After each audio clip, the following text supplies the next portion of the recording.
पिछली क्लास में हम लोगों ने देखा था कि कैसे इतिहास के परिचय के बारे में हम लोग जाने थे कि कैसे इतिहास को किस प्रकार से और कितने भागों में बांटा गया है। अब उसके आगे हम लोग देखते हैं कि हम लोगों को हम लोग एक छोटा सा बॉक्स बना करके देखेंगे, टेबल चार्ट बना करके देखेंगे और इसके माध्यम से समझने की कोशिश करते हैं।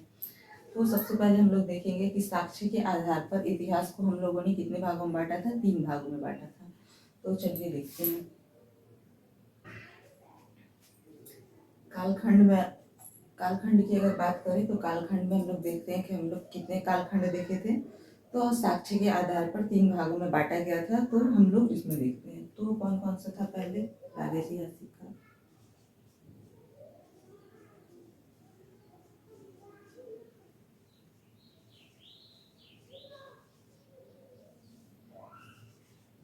प्रागैतिहासिक काल। उसके बाद देखते हैं आध्यैतिहासिक काल,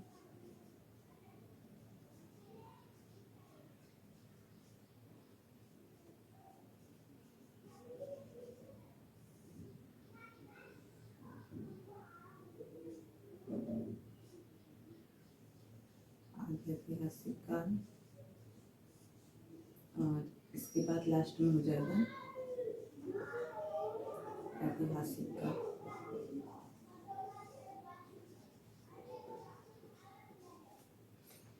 पिछले क्लास में हम लोग इसके टाइम पीरियड को नहीं देखे थे, तो इसमें अब हम इसके टाइम पीरियड को देखते हैं। तो प्रागैतिहासिक काल की अगर हम लोग बात करते हैं तो प्रागैतिहासिक काल प्रारंभ से लेकर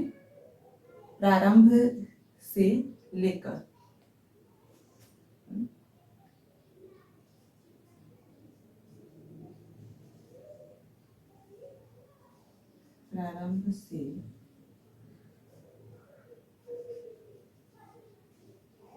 2500 ईसा पूर्व तक की बात यहाँ पर कही गई है। आध्यैतिहासिक काल में 2500 ईसा पूर्व से 600 ईसा पूर्व तक की बात कही गई है। ऐतिहासिक काल में 600 ईसा पूर्व से लेके अब तक।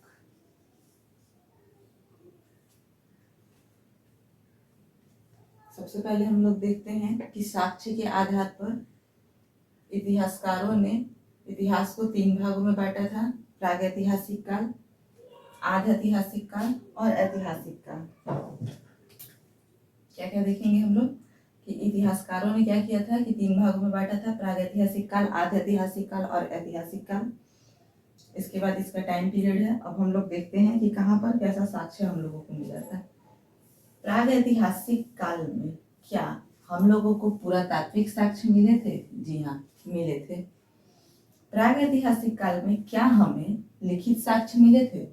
बिल्कुल भी नहीं, हमें लिखित साक्ष्य नहीं मिले थे। आध्यैतिहासिक काल में क्या हमें पुरातात्विक साक्ष्य मिले थे? जी मिले थे।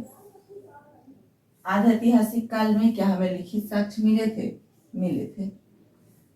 ऐतिहासिक काल में पुरातात्विक साक्ष्य मिले थे। और ऐतिहासिक काल में लिखित साक्ष्य, जी हाँ, लिखित साक्ष्य भी यहाँ पर मिले हैं। लेकिन अब यहाँ पर हम लोग देखेंगे कि प्रागैतिहासिक काल का जो टाइम पीरियड होगा वो प्रारंभ से, यानी कि जब से जीवों की उत्पत्ति हुई तो उसके बाद से प्रारंभ से लेके और 2500 ईसा पूर्व तक की अगर हम बात करेंगे तो ये हो जाएगा प्रागैतिहासिक काल। और प्रागैतिहासिक काल में पुरातात्विक स्रोत मिले थे, लेकिन लिखित साक्ष्य उस समय नहीं मिले थे, क्योंकि उस समय के लोगों को लिपि का ज्ञान नहीं था, इसलिए लिखित साक्ष्य यहाँ पर नहीं है। आध्यैतिहासिक काल की अगर हम बात करें तो आध्यैतिहासिक काल का जो समय था वो 2500 ईसा पूर्व से 600 ईसा पूर्व तक का रहा है। यहाँ पर पुरातात्विक स्रोत मिले हैं। जी हाँ, बिल्कुल पुरातात्विक स्रोत मिले हैं। क्या यहाँ लिखित साक्ष्य मिले हैं? तो जी हाँ, यहाँ पे लिखित साक्ष्य भी मिले हैं। लेकिन अब हम ये देखेंगे कि लिखित साक्ष्य मिले तो हैं, लेकिन क्या इन लिखित साक्ष्यों को पढ़ा गया है या फिर नहीं पढ़ा गया है? तो यहाँ पर हम लोग देखेंगे कि आध्यैतिहासिक काल के समय में लिखित साक्ष्य मिले तो हैं, लेकिन यहाँ पर इसे किसी कारणवश पढ़ा नहीं गया है। क्या है? इसे पढ़ा नहीं गया है, यानी पढ़ा नहीं जा सका है, किसी कारणवश लोग इसे पढ़ने में असमर्थ है, इसे नहीं पढ़ा गया है। ऐतिहासिक काल की हम बात करें तो ऐतिहासिक काल का जो कालखंड होगा तो वो 600 ईसा पूर्व से लेके अब तक का जो कालखंड होगा उसे हम ऐतिहासिक काल कहेंगे। ऐतिहासिक काल में पुरातात्विक स्रोत तो मिले हैं, तो जी हाँ, पुरातात्विक साक्ष्य भी मिले हैं और लिखित साक्ष्य है, तो हाँ लिखित साक्ष्य है। अब बात आती है कि क्या ऐतिहासिक कालखंड का जो लिखित साक्ष्य है उसे पढ़ा गया है या नहीं पढ़ा गया? तो जी हाँ, बिल्कुल इसे पढ़ा गया है। इसे क्या किया गया है? पढ़ा गया है। ठीक है, क्योंकि इस समय जिस लिपि का प्रयोग किया गया है वो हमारे इतिहासकार पढ़ने में सक्षम रहे, तो इसलिए इसे पढ़ा गया है। और आर्य ऐतिहासिक काल में जो भी लिपि मिली है उसे अभी नहीं पढ़ा गया है, तो यहाँ पे लिखित साक्ष्य तो है लेकिन उसे पढ़ा नहीं जा सका है। तो ये चीज मेरे ख्याल से आप लोगों को समझ में आ गई होगी। चलिए आगे देखते हैं। तो इसमें हम लोग देखते हैं कि 1778 ईस्वी में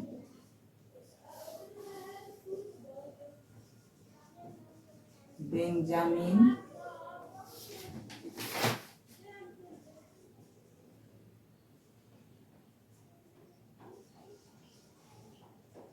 फ्रैंकलिन ने मानव को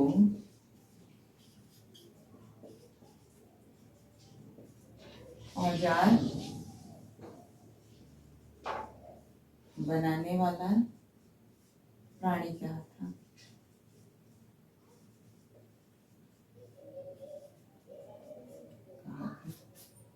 बेंजामिन फ्रैंकलिन ने 1778 ईस्वी में मानव को औजार बनाने वाला प्राणी कहा था। कल की क्लास में मैंने आपसे बोला था कि आगे हम लोग चैप्टर वाइज पढ़ेंगे कि इसके आगे क्या चैप्टर है। तो चलिए हम लोग अब चैप्टर स्टार्ट करते हैं। तो सबसे पहले हम लोगों को पढ़ना है पाषाण काल। क्या पढ़ना है हम लोगों को? तो हम लोगों को पढ़ना है पाषाण काल, जिसे क्या कहा जाता है? स्टोन एज भी कहा जाता है। ठीक है, पाषाण काल, स्टोन एज। पाषाण काल के लिए भारत में एक शब्द का प्रयोग किया जाता है जिसे क्या कहा जाता है? प्रागैतिहासिक काल। क्या कहा जाता है? प्रागैतिहासिक काल। अभी हम लोग देखिए इसके पहले बॉक्स में कि प्रागैतिहासिक काल के बारे में। तो पाषाण काल के लिए एक शब्द का प्रयोग किया जाता है जिसे क्या कहा जाता है? प्रागैतिहासिक काल कहा जाता है। इस प्रागैतिहासिक काल के लिए एक शब्द का प्रयोग किया जाता है प्रस्तर युग। प्रस्तर युग, प्रस्तर युग का अर्थ होता है इतिहास से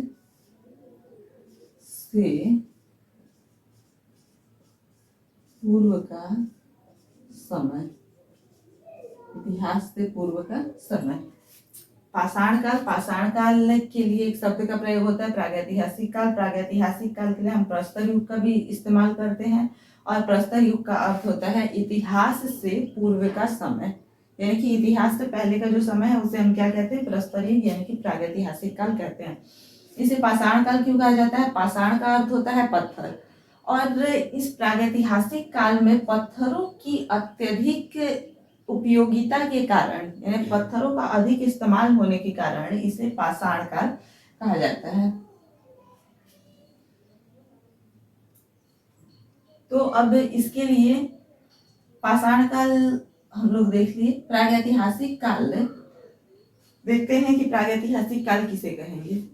तो जिस समय में मनुष्यों को लिपि का ज्ञान नहीं था, जिस कालखंड में लिपि का ज्ञान नहीं था, कोई निश्चित अर्थव्यवस्था नहीं थी, किसी प्रकार की कोई सभ्यता नहीं थी, लोग पत्थरों का इस्तेमाल करते थे और आगे चल करके बहुत कम मात्रा में पशु हड्डी या फिर पशु दांत या काष्ठ का प्रयोग किया गया हो औजार और हथियार बनाने के लिए। जिस युग में कोई सभ्यता ना रही हो, कोई संस्कृति ना रही हो, जिसमें कोई अर्थव्यवस्था का विकास नहीं हुआ हो, उस काल को हम प्रागैतिहासिक काल कहेंगे, उस काल को हम क्या कहेंगे, प्रागैतिहासिक काल कहेंगे। तो ये चीज हो गया। आगे अब हम लोग देखते हैं कि प्रागैतिहासिक काल में कुछ छोटे छोटे से पॉइंट हैं जो कि कुछ फैक्ट्स हैं, उनको हम देखेंगे। तो छोटे छोटे से फैक्ट की बात करें तो उसमें हम देखते हैं कि क्या क्या चीज है। 1833 ईस्वी में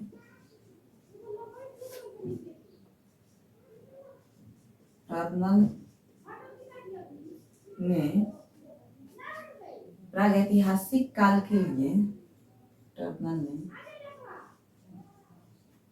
प्रागैतिहासिक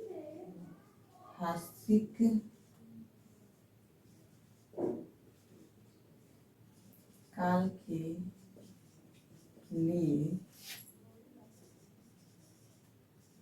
एज ऑफ मैन शब्द का प्रयोग किया था, शब्द का प्रयोग किया था।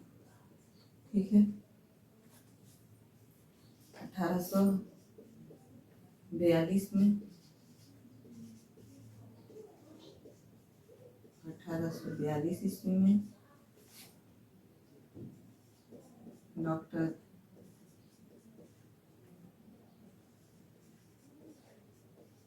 प्राइमरोज ने, जो कि क्या थे, एक अंग्रेज थे, तो 1842 ईस्वी में डॉक्टर प्राइमरोज ने कर्नाटक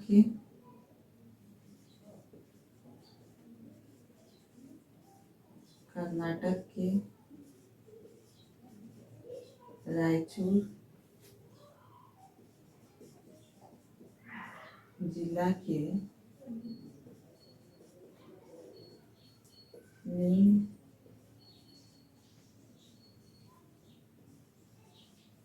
सुगुर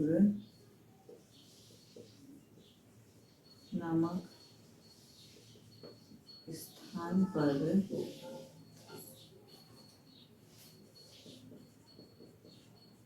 पाषाणकरण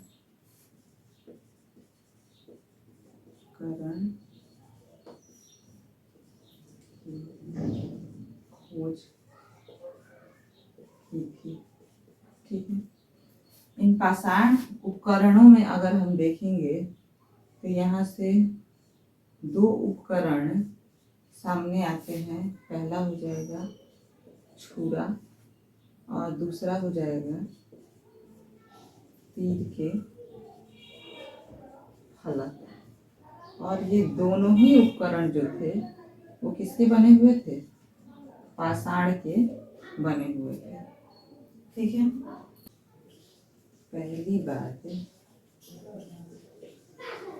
प्रागैतिहासिक शब्द का प्रयोग किया था, शब्द का प्रयोग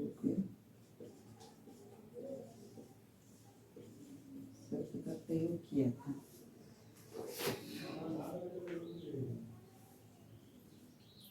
तो यहाँ पे हम लोग देखते हैं कि 1778 ईस्वी में बेंजामिन फ्रैंकलिन ने मानव को औजार बनाने वाला प्राणी कहा था। क्या कहा था, औजार बनाने वाला प्राणी कहा था।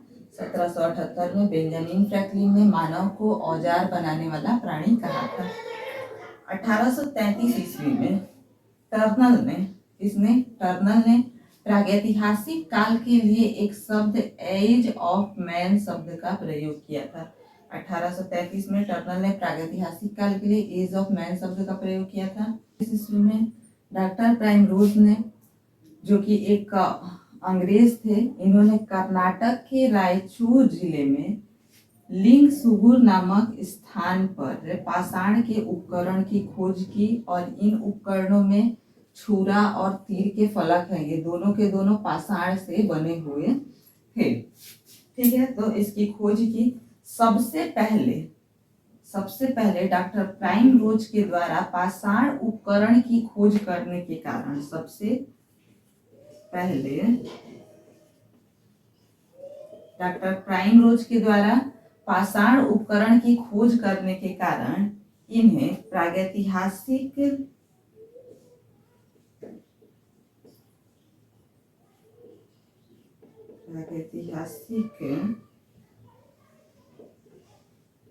काल का जनक कहा जाता है।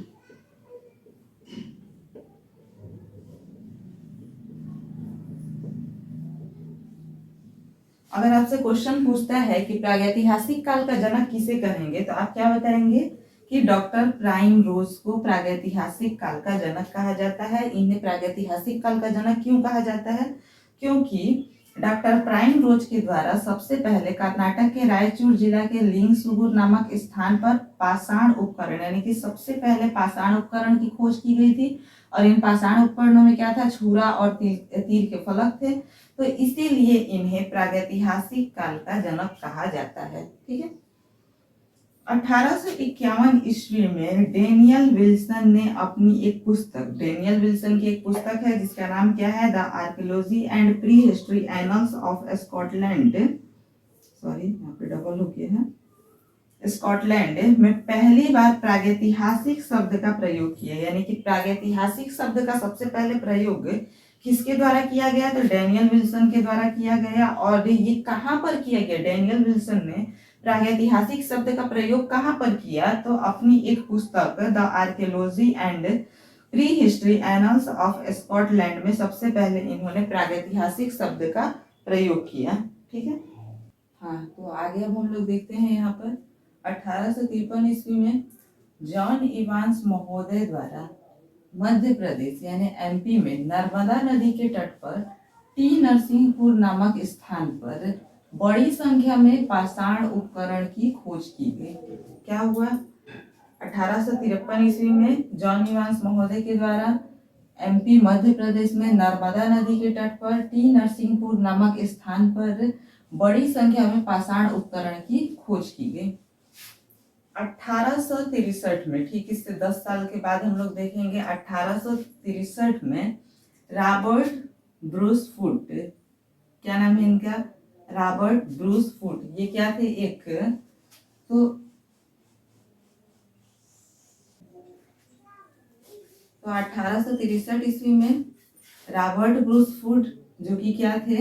एक भूवैज्ञानिक थे। क्या थे? भूवैज्ञानिक थे। ठीक है।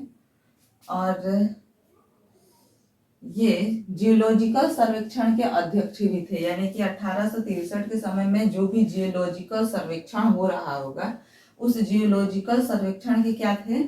अध्यक्ष थे। ठीक है। रॉबर्ट ब्रूस फुट भूवैज्ञानिक थे। ठीक है। और उस समय जियोलॉजिकल सर्वेक्षण हो रहा था, उसके अध्यक्ष थे। तो इनके द्वारा तमिलनाडु के चेन्नई, पूर्व में इसे मद्रास कहा जाता था, के निकट पलवरम में हैंड एक्स यानी कि कुल्हाड़ी तथा लेटेराइट के जमाव से एक क्लीवर खोजा गया। ठीक है।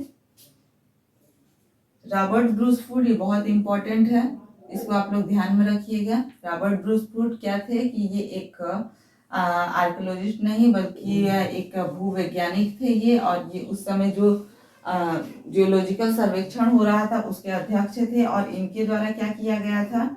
तो इनके द्वारा किया गया कि तमिलनाडु के चेन्नई यानी कि मद्रास, जिसे पूर्व में मद्रास कहा जाता था, के निकट पलवरम में हैंड एक्स तथा लेटेराइट के जमाव से एक क्लीवर को खोजा गया था। ठीक है। और ये जो हैंड एक्स लेटेराइट के जमाव से क्लीवर को खोजा गया। ठीक है। और ये जो कार्य हुआ था वो कब हुआ था? तो 13 मई को हुआ था। कब हुआ था? 13 मई। डेट याद रखना होगा तो डेट याद रख लीजिएगा आप लोग। आगे हम लोग देखते हैं कि 1884 में विलियम किंग के द्वारा उत्तरी पक्कम में हैंड एक्स की खोज की गई। विलियम किंग के द्वारा उत्तरी पक्कम में क्या किया गया? हैंड एक्स यानी कि कुल्हाड़ी की खोज की गई। 1935 ईस्वी में डी टेरा एवं पीटरसन नाम के व्यक्ति के नेतृत्व में येल कैम्ब्रिज अभियान दल द्वारा शिवालिक पहाड़ी में, शिवालिक पहाड़ी जो है ये कहाँ पर है, तो ये पाकिस्तान में है, पाकिस्तानी क्षेत्र है ये अभी,